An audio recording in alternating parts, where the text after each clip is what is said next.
안녕하세요. 이슈이시다 시작합니다.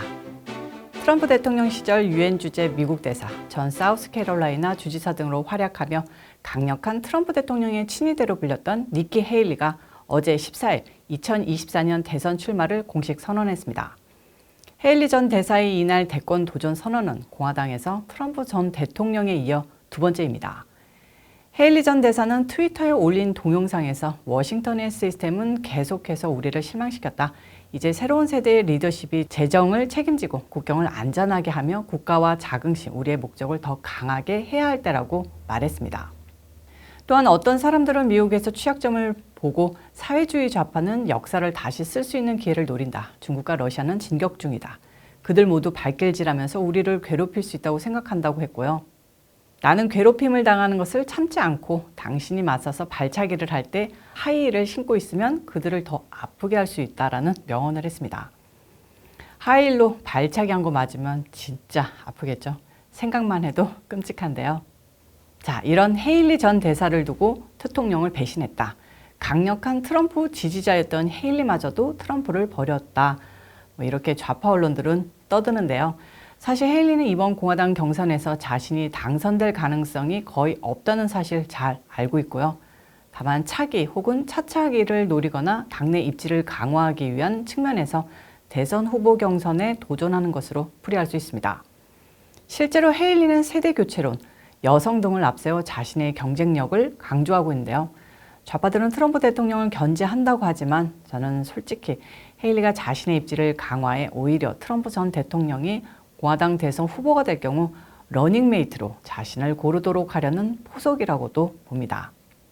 원래 백인 남성이 대통령 후보로 나오면 소수인종이나 여성을 부통령 후보, 즉 러닝메이트로 삼는 게 요즘 트렌드인데요. 그런 면에서는 어쩌면 니키 헤일리는 좋은 선택일 수도 있는 게 우선 여성에다가 인도 이민계 가정 출신입니다. 이에 더해서 대통령 지지자들이 차기 대통령 후보라면서 트럼프 전 대통령이 대선 후보로 나선다면 러닝메이트가 되길 강력히 희망했을 것 같은 론 드산티스가 올라오고 있는데 차라리 니키 헤일리가 러닝메이트 대안이라고 보는 여론이 커지고 있는 상황입니다. 일부 좌파들은 다들 트럼프의 한 식구였던 헤일리의 대선 도전이 트럼프의 공화당 내 위상이 추락하는 현실을 반영하는 것이다. 이렇게 쾌재를 부르는데요. 좌파 정치 전문가들은 니키 헤일리의 경선 도전이 트럼프 전 대통령의 경선 승리에 중요한 카드가 될 것이고 론 드산티스 플로리다 주지사에게는 독이 될 것이다 라고 풀이하고 있습니다. 좌파 매체 인디펜던스는 대통령에 도전하는 니키 헤일리가 드산티스의 표를 깎아먹어 결과적으로 트럼프에게 승리를 안길 것이다. 트럼프를 막기 위해서 모든 공화당 후보가 경선에 나서지 말고 드산티스로 대동단결해야 한다라는 식으로 언급했습니다. 한편 로이터가 공화당 등록 유권자를 대상으로 6일에서 13일 조사를 실시했는데요. 조사 결과에 따르면 트럼프 대통령이 공화당 경선에 절대적으로 유리하지만 과반을 넘는 지지는 받지 못하는 것으로 나타났습니다.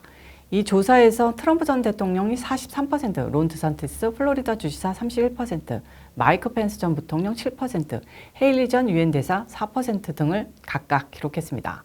그리고 한 가지 덧붙이자면 민주당 유권자를 대상으로 한 로이터의 같은 조사에서는 바이든 대통령이 35%의 지지율로 1위를 기록했습니다. 이어 사회주의자 무소속 버니 샌더스 상원의원이 13%, 카말라 해리스 12%, 피트 부티지지 교통장관이 10% 등의 지지율이 나왔는데요. 전체 4,408명을 대상으로 한 이번 조사에서 민주당 지지자들의 52%가 바이든 대통령의 재선 도전에 반대했습니다. 바이든의 지지도가 떨어지고 있는 건 범죄 급증, 인플레이션, 남부 국경 문제, 가스값 상승 등등 임기 2년 동안 여러 문제들이 증가했고 그래서 민주당 지지자들 과반수도 바이든은 안 돼! 이러면서 뭉치고 있습니다. 2년 넘게 대통령의 아드님과 형제께서 바이든의 이름을 팔아 영향력을 행사하는 사업체를 불법 운영해 왔으면서도 아직도 나몰라라 하고 있죠. 바이든 대통령이 2024년에 대선에 출마할 계획을 세운다면 민주당은 무서운 롤러코스터를 타는 끔찍함을 겪게 될 것이라고 비난이 쏟아지고 있습니다. 연준과 바이든 행정부는 새해 들어 인플레이션이 완화될 것이다. 그리 불안해할 정도는 아니다라는 식으로 낙관적으로 언급했으나 연준은 다시 추가 금리 인상 가능성을 내비쳤습니다. 고용, 물가, 소비까지 경제 지표가 나아질 기미를 보이지 않는데요. 실업률, CPI, 소매 판매가 잇따라 발표하면서 인플레 낙관론은 사라지고 있습니다.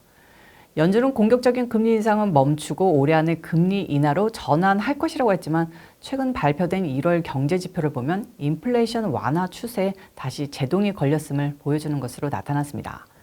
뉴욕 증시와 가상화폐 시장에서 오름세를 보이던 것이 다시 주춤해지면서 미국 경제에 또다시 먹구름이 몰리는 것 아니냐라는 우려가 나오고 있습니다.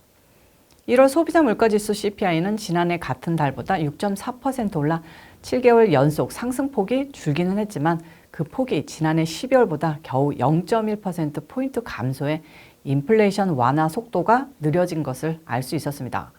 근원 소비자 물가지수 역시 시장 전망치를 상회한 것도 인플레이션이 오래 가겠구나라는 신호를 줬습니다.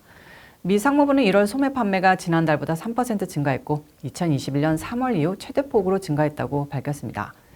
이는 인플레이션 압력이 여전하다는 것을 전한 건데요. 미국민들 대부분도 올해 경기 침체를 예상하고 있습니다. 중산층 상대로 설문조사를 했는데 81%가 올해 경기 침체가 예상된다고 답했고요. 62%는 이런 어려운 경제 상황에 대처할 계획이거나 이미 조치를 취했다고 말했습니다.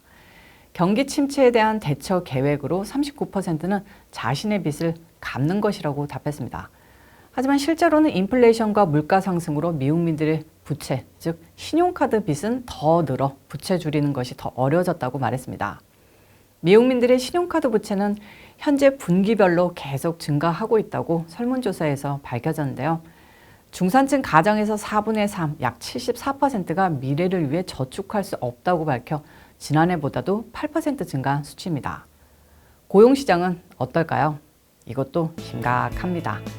이미 대기업에서 대량 해고가 이뤄졌고 해고 가능성에 대한 우려로 이직도 많이 고려하고 있는 것으로 밝혀졌습니다.